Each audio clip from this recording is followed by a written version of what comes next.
Hi guys, అందరికీ కూడాను Telugu tutor ఛానల్కి స్వాగతం. సో ఈరోజు అయితే మనం ఆంధ్రప్రదేశ్ ప్రభుత్వం ప్రవేశపెట్టిన నూతన పాఠ్య పుస్తకాలలో 5వ తరగతికి సంబంధించి పరిసరాల విజ్ఞానానికి సంబంధించి ఇంట్రడక్షన్ అండ్ అదేవిధంగా ఒక లెసన్ గురించి అయితే ఈ వీడియోలో చేయబోతున్నాను. అండ్ ఫస్ట్ ఆఫ్ ఆల్ మీరు ఎవరైనా ఫస్ట్ టైం చూస్తుంటే ప్లీజ్ సబ్స్క్రైబ్ చేసుకోండి, పక్కనే బెల్ ఐకాన్ని క్లిక్ చేయండి. అదేవిధంగా మా అప్డేట్స్ ఎప్పుడు మీకు రావాలనుకుంటే ఆల్ నోటిఫికేషన్ ఎనేబుల్ చేసుకోండి. అంతేకాకుండా వీడియో నచ్చినట్లయితే లైక్ చేయండి, మీ ఫ్రెండ్స్ అందరికి షేర్ చేయండి. ఇక టెక్స్ట్ బుక్లోకి వెళ్దాం. సో మనకైతే ఈ టెక్స్ట్ బుక్ అనేది మన పాఠశాలకు 2 సెమిస్టర్లుగా రావడం జరిగింది. బట్ ఇక్కడైతే మీకు టోటల్ టెక్స్ట్ బుక్ని అయితే మీకు చూపిస్తూ ఉన్నాను. సో సెమిస్టర్ 1 అండ్ సెమిస్టర్ 2 రెండు కలిపి మీకు ఇక్కడ ఇండక్షన్లో చూపిస్తున్నాను.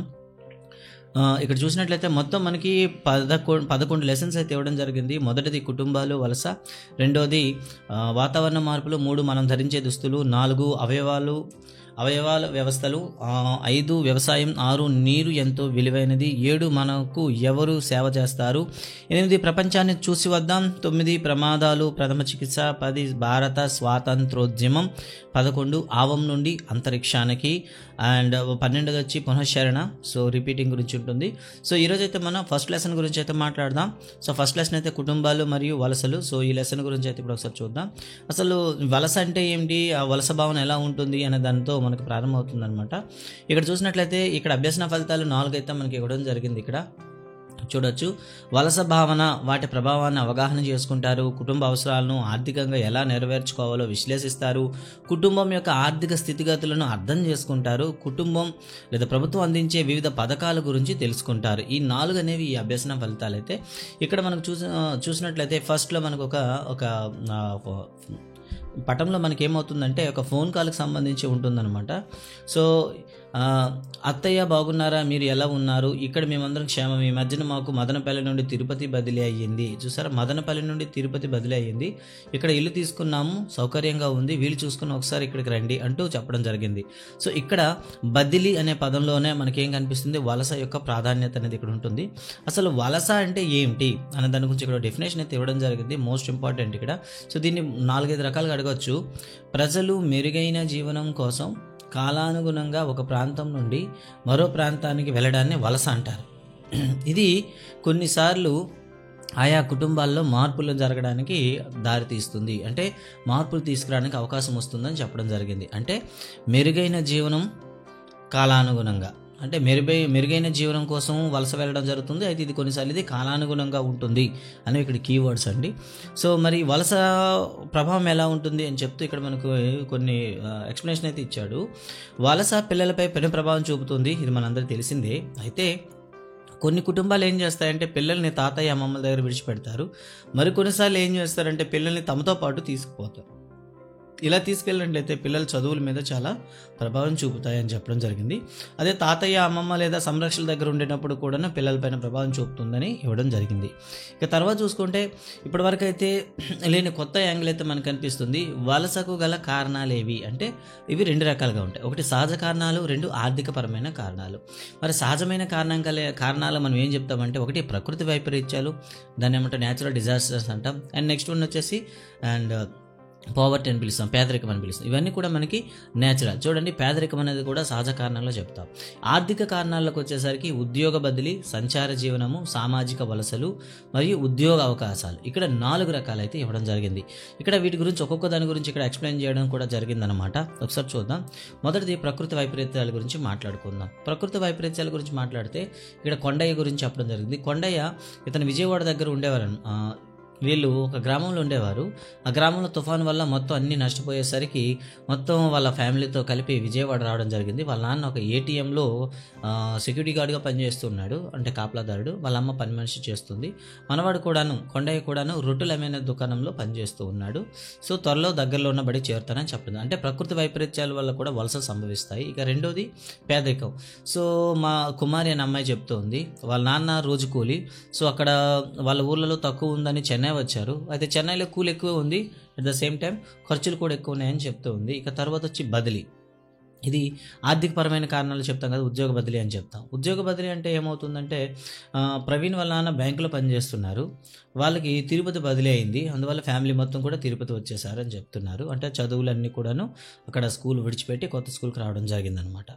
ఇక సామాజిక బదిలీలు అంటే ఏమిటి అంటే ఇక్కడ పిల్లల చదువు నిమిత్తము లేదా ఒక వ్యాపార నిమిత్తము ఒక ప్రాంతం నుండి ఇంకో ప్రాంతానికి వెళ్ళిపోతూ ఉంటే దాన్ని సామాజిక వలస అని చెప్తూ మనకి ఇవ్వడం జరిగింది. సో నా పేరు పల్లవి, మా అన్నయ్య కాలేజీ చదువు కోసం, మా నాన్నగారి కొత్త వ్యాపారం కోసం మేము గుంటూరు వెళ్ళిపోతున్నాం అని చెప్పడం జరిగింది. అంటే ఇలా పై చదువుల కోసం కానీ వ్యాపారం కోసం వెళ్తే దాన్ని సామాజిక వలసల కింద ఇక్కడ మనకి ఎక్స్ప్లెయిన్ చేయడం జరిగింది. ఇంక చివరిది సంచార జీవనం. నా పేరు సోమయ్య, నేను బడికి క్రమంగా వెళ్ళలేకపోతున్నాను ఎందుకంటే మాకు స్థిర నివాసం లేదు. మేము బతుకు తెరువు కోసం ఒక ప్రాంతం నుండి మరో ప్రాంతం తరచూ పోతూ ఉంటాం.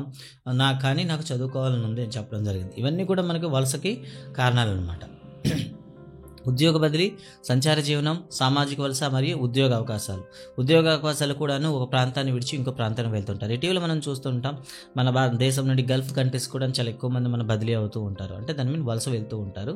ఉద్యోగరీత్యా అది బదిలీకి ఉదాహరణ అని చెప్పవచ్చు. ఇక తర్వాత చూసుకున్నట్లయితే వలస ప్రభావం ఎలా ఉంటుంది అని చెప్తూ ఇక్కడ ఎక్స్ప్లెనేషన్ అయితే ఇవ్వడం జరిగింది. ఇక్కడ రాజయ్య చూసారా, కరువు కారణంగా రాజ్యం తన సొంత ఊరు గిద్దలూరు వదిలి చెన్నై వెళ్తూ ఉన్నాడు. సో సంపాదన అవసరాలు తీర్చలేకపోతుంది. అందువల్ల అతను ఏంటంటే భార్య కొడుకు శ్రీను కూడా చెన్నై వెళ్ళి పనులు చేయవలసి వచ్చింది. శ్రీను బాల కార్మికుడిగా మారారు. బాల కార్మికుడు అంటే చిన్న వయసులోనే పనికి వెళ్ళేవాడు. ఇక కుమార్ కొడుకు చూస్తే ఉద్యోగ నిమిత్తం విదేశాలకు వెళ్ళాడు. ఉద్యోగం చేయడం ద్వారా తల్లిదండ్రులకు ఆసరాగా ఉన్నాడు. తన పిల్లలను కూడా బాగా చదివించుకున్నాడు. మంచి ఇల్లు కట్టుకున్నాడు. పొలాన్ని కూడా కొనుక్కున్నాడు. కొంతకాలం తర్వాత తన సొంత ఊరు వచ్చి హాయిగా జీవనం గడుపుతున్నాడు అని చెప్పడం జరిగింది. విదేశాలకు వలస వెళ్ళేవారు. ఇక్కడ చూసుకుంటే కొంతమంది కూలీల గురించి ఇవ్వడం జరిగింది. ఇది చాలా చాలా ఇంపార్టెంట్ అండి. ఇది ప్రకాశం జిల్లాలో పొగాకు కోసే వలస కూలీలు అనమాట. ఎందుకంటే ప్రకాశంలో ముఖ్యమైన పంట ఏదంటే మనకు ఇది పొగాకు అని పిలుస్తాము, ప్రకాశం జిల్లా. అందువల్ల అక్కడ రైతులు పొరుగు జిల్లాల నుండి వలస కూలీలను పొగాకు కోతకు రప్పించుకుంటారు. ఈ కూలీలు కుటుంబాలతో పాటు వలస వచ్చి ఆ కాలంలో తమ పిల్లలు తమ దగ్గరలో ఉన్న ప్రభుత్వ పాఠశాలలో చేర్పించి ఈ కోత అంతా అయిన తర్వాత మళ్ళీ తిరిగి వెళ్ళడం అనేది జరుగుతూ ఉంటుంది. సో ప్రకాశం జిల్లా ప్రధాన పంట పొగాకుకి పక్క జిల్లాల నుండి వలస కూలీలను తీసుకొస్తారు. ఇక్కడ మురికివాడ గురించి అండి. సో దీనిపైన కూడా ఒక అప్లికేషన్ పెట్టి రావడానికి అవకాశం ఉంటుంది. అసలు మురికివాడలు ఎందుకు ఏర్పడతాయి అనే దాని గురించి. పల్లెల నుండి పట్టణాలకు వలస విపరీతంగా పెరిగిపోతుంది. దీనివలన తాత్కాలిక నివాసాలు, వసతుల కొరత, జనాల రద్దీ అంటే అధిక జనసాంద్రత, చిన్న చిన్న కుటుంబాలు పెరిగిపోతున్నాయి. ప్రజలు పట్టణ సంస్కృతిని ఆకర్షితులవుతున్నారు. ఇది కూడా మరో కారణం అని చెప్పొచ్చు. ఈ విధంగా పేదరికం, ఆర్థిక నియంత్రణ లేకపోవడం, ప్రణాళిక లోపం పట్టణ ప్రాంతాల్లో మురికి వాడలు ఏర్పడడానికి కారణమవుతున్నాయి. చూశారు కదా, ఒకటి పేదరికం, రెండు ఆర్థిక నియంత్రణ లేకపోవడం, మూడవది ప్రణాళిక లోపం వల్ల మనకి మురికివాడలు పెరిగిపోతున్నాయి. అంతేకాకుండా ఇంకా కారణాలు చెప్పచ్చు. అధిక జనసాంద్రత, తాత్కాలిక నివాసాల ఎక్కువ అవడం, అలాగే వసతుల కొరత ఏర్పడడం వల్ల కూడా మనకి మురికివాడలు అనేవి ఏర్పడుతుంటాయి. అయితే గ్రామీణ ప్రాంతాల అభివృద్ధికి ప్రభుత్వాలు అనేక కార్యక్రమాలు చేపట్టడం ద్వారా ఈ వలసలు తగ్గించడానికి ప్రయత్నిస్తుంది అంటూ మరో మాట అయితే ఇక్కడ చెప్పడం జరిగింది. ఇక తర్వాత మా ఊరు ఏది అంటూ చెప్తూ మరొక వలస కార్మికుడి యొక్క బాధను గురించి చెప్పడం జరుగుతుంది. ఇతని పేరు బబ్లు. ఇతనికి 2 పిల్లలు ఉన్నారు. అమ్మాయి పేరు స్వప్న, అబ్బాయి పేరు మనోజ్. వీళ్ళు ఇంట్లోనే ఉన్నారు. ఎందుకంటే గత 2 సంవత్సరాలు వాళ్ళ గ్రామం చలమ గ్రామం అంటారు. చలమ గ్రామం నుండి విశాఖపట్నం వలస వచ్చారు. రోజు కూలికి వెళ్తే కానీ ఇల్లు జరగదు. అలాంటి పరిస్థితులు ఆ రోజు వర్షం వచ్చింది, పని లేదు. సో వాళ్ళ అమ్మగారు పాచి పనులకి వేరే ఇంటికి వెళ్ళారు. వాళ్ళ అమ్మగారు వచ్చేంత వరకు వీళ్ళు వెయిట్ చేస్తూ ఉన్నారు. సో ఈ విధంగా వాళ్ళ బాధల గురించి చెప్పడం జరిగింది. అంతేకాకుండా రోజు పనులకు వెతుక్కోవడంలోనే రోజులు గడిచిపోతున్నాయంటూ తను బాధపడతాడనమాట. బబులు తన సొంత ఊరు నుండి పట్టణం వలస రావడానికి వలన అతని జీవనం బాగుపడిందా లేదా నష్టపోయిందా అంటే ఒక ప్రశ్న కూడా మీకైతే ఇవ్వడం జరిగింది. సొంత ఊర్లో ఉంటే మన కష్టాలను తెలుసుకోవడానికి ఏముంటారు, బంధువులు స్నేహితులు ఉండేవారు. సో ఇప్పుడైతే వాళ్ళందరూ కూడా మనకి కష్టకాలు ఒకరినొకరు సహాయం చేసుకునేవారు. ప్రస్తుతం అయితే వాళ్ళెవరూ లేరు అని అలాగే చెప్తూ ఉన్నాడు అనమాట. అతను సొంత ఊళ్ళు ఉండేటప్పుడు వ్యవసాయ పనులు చేసుకునేవారు, దగ్గరలోని చెరువుల్లో చేపలు పట్టుకునేవారు. కానీ ఇక్కడ పరిస్థితి భిన్నంగా ఉంది అని బాధపడుతున్నాడు అనమాట. ఇక తర్వాత చూసినట్లయితే ఇక్కడ మళ్ళీ ఒక కీ పాయింట్ అయితే ఇవ్వడం జరిగింది. ఒక కుటుంబం కనీస అవసరాలు తీరడానికి డబ్బులు అవసరం. సాధారణంగా కుటుంబానికి యజమాని తండ్రి, కానీ కొన్ని కుటుంబాలలో తండ్రితో పాటు తల్లి కూడా కుటుంబానికి ఆర్థిక చేయూతనిస్తుంది. అంటే తల్లి కూడా పని చేస్తుంది అని చెప్పడం జరిగిందనమాట. సో ఇక్కడ ఈ కుటుంబ వ్యవస్థ గురించి మరొక మనకి ఎక్స్ప్లెనేషన్ అయితే ఇవ్వడం జరిగింది. ఒకసారి చూద్దాం. సో కుటుంబం సంబంధించి కుటుంబ పద్దు అంటే కుటుంబ బడ్జెట్ అంటే ఏమిటి దాని గురించి అయితే ఇవ్వడం జరిగింది. ఇక్కడ వీరయ్యకి ఎకరా పొలం ఉంది, 5 గేదెలు పెంచుకున్నాడు, పాలు పాలు అమ్ముతూ జీవనం కొనసాగిస్తున్నాడు.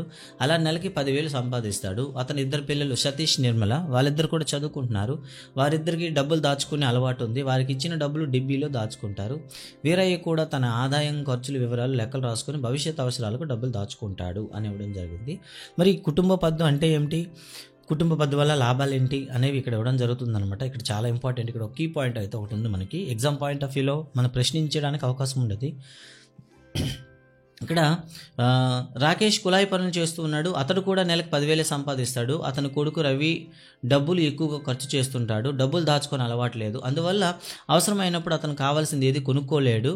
ఎవరికి ఒక బహుమతి కూడా ఇవ్వలేకపోతున్నాడు అని చెప్పడం జరిగింది.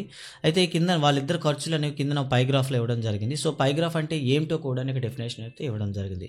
పై చార్ట్ అనేది వృత్తాకారంలో గీయబడిన ఒక రేఖాచిత్రము. ఇది అంకెలను భాగాల రూపంలో సూచించడానికి ఉపయోగిస్తారు అని ఇవ్వడం జరిగింది. సో రేపు మనకి అంకెలను భాగాల రూపంలో చూపించడానికి ఉపయోగించే చిత్రపటం ఏదనంటే మనం డైరెక్ట్గా చెప్పొచ్చు పై చార్ట్ అయితే చెప్పొచ్చు. ఇక్కడ చూడండి ఒకసారి. రాకేష్ కుటుంబం ఉంది, వీరయ్య కుటుంబం ఉంది. సో వీరయ్య కుటుంబంలో మనకి 3,500 రూపాయలు పొదుపు అయితే కనిపిస్తూ ఉంది. అండ్ ఇక్కడైతే మనకి పొదుపు అనేది కనిపించదు రాకేష్ కుటుంబంలో. ఏ కుటుంబంలో ఎక్కువ ఖర్చులు ఉన్నాయని ప్రశ్న అడిగాడు. అంటే రాకేష్ కుటుంబంలో ఖర్చులు ఎక్కువ ఉన్నాయని మనం చెప్పొచ్చు. సో తర్వాత కుటుంబ పద్దు అంటే ఏమిటి, దాని యొక్క లాభాలు ఏంటి అనేది ఇక్కడ చెప్పడం జరిగింది. ఒక కుటుంబ పద్దు అనేది బడ్జెట్ అనేది ఆ కుటుంబం తన ఆదాయం ఏ అంశాల కోసము, అవసరాలు, సౌకర్యాలు, విలాసాలు మరి ఇతర ఖర్చులు కొంచెం చేస్తూనే తెలియజేసి ఒక పట్టికనే మనం కుటుంబ పద్దు అంటాము. మరి ఈ కుటుంబ పద్దు అనేది కుటుంబంలో ఉంటే దానివల్ల లాభాలు ఏమిటి అంటే వివిధ రకాల ఖర్చులు ఏ విధంగా పంచబడుతున్నదో చూపిస్తూ ఉంటుంది. ఇది కుటుంబ సభ్యులకు డబ్బు యొక్క విలువను తెలియజేస్తుంది. డబ్బులు ఏ విధంగా ఖర్చు చేయాలో గుర్తించడానికి సహకరిస్తుంది. అనవసర ఖర్చులు తగ్గించుకోవడానికి ఉపయోగపడుతుంది. అనవసరమైన ఖర్చులు తగ్గించుకోగలిగితే మనం ప్రస్తుత భవిష్యత్ అవసరాలు తీర్చుకోగలుగుతాము అంటూ ఇక్కడ ఒక స్టేట్మెంట్ ఇవ్వడం జరిగింది. సో ఇది మనకి సంబంధించింది కుటుంబ పద్దు. సో విద్యార్థులు కూడాను ఇక్కడ ఒక చూసారా, మీకు తెలుసా పొదుపు వల్ల కలిగే ప్రయోజనాలు అని చెప్తూ మీకు తెలుసా అని ఒక పట్టికలో ఇవ్వడం జరిగింది. అత్యవసర పరిస్థితుల్లో ఉపయోగపడుతుంది పొదుపు అనేది. ఆర్థిక వెసులుబాటు కలిగిస్తుంది, ఖర్చు తగ్గిస్తుంది పొదుపు అనేది. కావున పొదుపు అనేది తప్పకుండా చేసేలా విద్యార్థులు ప్రోత్సహించని అని చెప్పడం జరిగింది. ఇక పిల్లలకు సంబంధించి ఒక పట్టిక ఇవ్వడం జరిగింది. కింది చూపబడిన అంశాల్లో అవసరాలేవి, సౌకర్యాలేవి, విలాసాలేవి గుర్తించమన్నారు. సో నిత్యావసర వస్తువులు అనేవి మనకి అవసరాలు.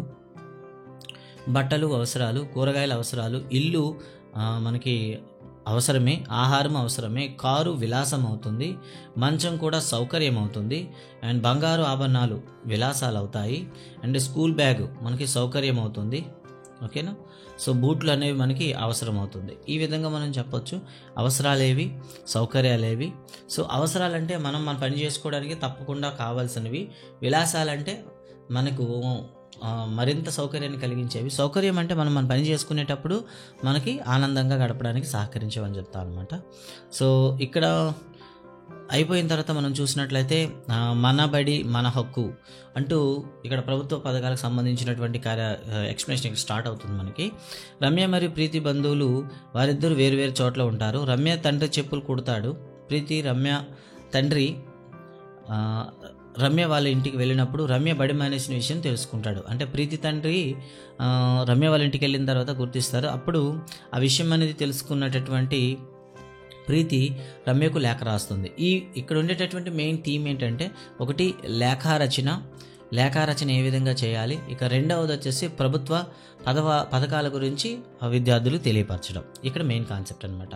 సో లేఖ రాసేటప్పుడు రైట్ సైడ్ టాప్ కార్నర్లో ఇప్పుడు ఫస్ట్ విలేజ్ నేమ్ కామ పెట్టాలి, తర్వాత డేట్ అండ్ మంత్ రాసి కామ పెట్టి రాస్తారు. సో ఇక్కడ సంబోధన ఉంటుంది, తర్వాత బాడీ ఆఫ్ ది లెటర్ ఉంటుంది, అండ్ చివరిలో మనం ఏం చేస్తాం సిగ్నేచర్ ఉంటుంది, ప్రేమతో ప్రీతి అని. సో ఇక్కడ మనకి ఏం చెప్తున్నారంటే బడి మానేయాల్సిన అవసరం లేదు, మధ్యాహ్నం భోజనం ఇస్తారు, ఉచిత యూనిఫామ్స్ ఇస్తారు, ఉచిత పాఠ్యపుస్తకాలు ఇస్తారు, అంతేకాకుండా నెలవారీ కంటి పరీక్షలు చేస్తారు, రక్తహీనతను తగ్గించి ఐరన్ ఫోలిక్ ట్యాబ్లెట్లు ఇస్తారు. ఇవన్నీ కూడా చెప్పడం జరిగింది అనమాట. అంతేకాకుండా నువ్వు తప్పకుండా స్కూల్లో జాయిన్ అవ్వమని చెప్పడం జరిగింది. సో అంటే ప్రభుత్వ పథకాలను విద్యార్థులకు అవగాహన చేసుకునేటట్లు చెప్పడమే దీని యొక్క ముఖ్య ఉద్దేశం. ఇక తర్వాత చూసుకున్నట్లయితే ఈ క్రింది సౌకర్యాలు మీరు వినియోగించినట్లయితే అవును, లేదు అంటే కాదు అని పెట్టమన్నారు. స్కూల్ యూనిఫామ్ ఉచితంగా ఇస్తున్నారు. ఉచిత పాఠ్యపుస్తకాలు ఇస్తున్నారు. ఉపకార వేతనాలు ఇస్తున్నారా అంటే ఉపకార వేతనాలు అనేవి మనకి ఇవ్వడం లేదు, కాదు. అండ్ మధ్యాహ్న భోజనం ఇస్తున్నారు. అంటే ఇక్కడ ఉపకార వేతనాలు అనేవి హాస్టల్లో ఉండే వాళ్ళకి ఇస్తారు, రెగ్యులర్గా వచ్చే స్కూల్ పిల్లలకైతే ఇవ్వరు. ఇక తర్వాత చూడండి, కళలు కనండి వాటిని సాకారం చేసుకోండి అని చెప్తూ మనకు ఒక స్టేట్మెంట్ అయితే ఇవ్వడం జరిగింది. కళలు కనండి, ఆ కళలు సాకారం అయ్యే వరకు విశ్రమించకండి అని చెప్తూ ఒక వాక్యం అనేది ఇవ్వడం జరిగింది. అబుల్ ఫకీర్ జైనులుద్దీన్ అబ్దుల్ కలాం 15 అక్టోబర్ 1931 తమిళనాడు రామేశ్వరంలో జన్మించాడు. అతని తండ్రి జైనులుద్దీన్ అండ్ తల్లి గృహిణి అని చెప్పడం జరిగింది. చిన్నప్పుడు కలాం వార్తాపత్రికలు అమ్ముతూ తన కుటుంబానికి సహాయపడేవాడు. చిన్నతనం నుండి ప్రతి విషయం పట్ల తెలుసుకునే ఉత్సుకత కలిగి ఉండేది. సముద్రం ఒడ్డున ఎగురుతున్న పక్షిని చూసి తను అలా ఎగరాలని కలలు కన్నాడు. ఆ కళను సాకారాన్ని నిరంతరం శ్రమించాడు. ఆ ఉత్సుకత, ఆ పట్టుదలే పెద్దయిన తర్వాత ఆ కళాన్ని భారతదేశం గర్వించదగ్గ గొప్ప శాస్త్రవేత్తగాను, మిసైల్ మ్యాన్ ఆఫ్ ఇండియాగాను మార్చింది. అంతేకాకుండా భారతదేశానికి 11వ రాష్ట్రపతి. 2002 నుండి 2007 వరకు పనిచేశారు. ఈ జూలై 27, 2015 షిల్లాంగ్, మేఘాలయ రాజధాని షిల్లాంగ్లో విద్యార్థులతో మాట్లాడుతూ విద్యార్థులు ఉద్దేశించి సంబోధిస్తూ ఆయన మరణించడం అనేది జరిగింది. సో ఇక్కడ నుండి కూడా ఈయన లైఫ్ హిస్టరీ మీద క్వశ్చన్స్ రావడానికి ఛాన్స్ ఉంటుంది. సో వీటిని కూడా పాయింట్ నోట్ చేసుకోండి. అండ్ కీలక పదాల గురించి చూద్దాం. ఇక్కడ ఏమీ లేవు. సో ఇక్కడ ఎక్సర్సైజ్ చూసినట్లయితే మనకి తర్వాత లెసన్ అయితే వాతావరణ మార్పులు ఉంది. సో గైస్, ఇది అయితే ఈ పాఠానికి సంబంధించిన కంప్లీట్ బ్రీఫ్ రివ్యూ అయితే. అండ్ ఈ వీడియో ఎలా అనిపించింది మీ కామెంట్స్ అయితే పెట్టండి. ఫస్ట్ అలాగే లైక్ చేయండి, షేర్ చేయండి, మీ ఫ్రెండ్స్ అందరూ కూడా చెప్పగలరు ఆశిస్తున్నాను. Thank you guys, thank you very much, bye bye.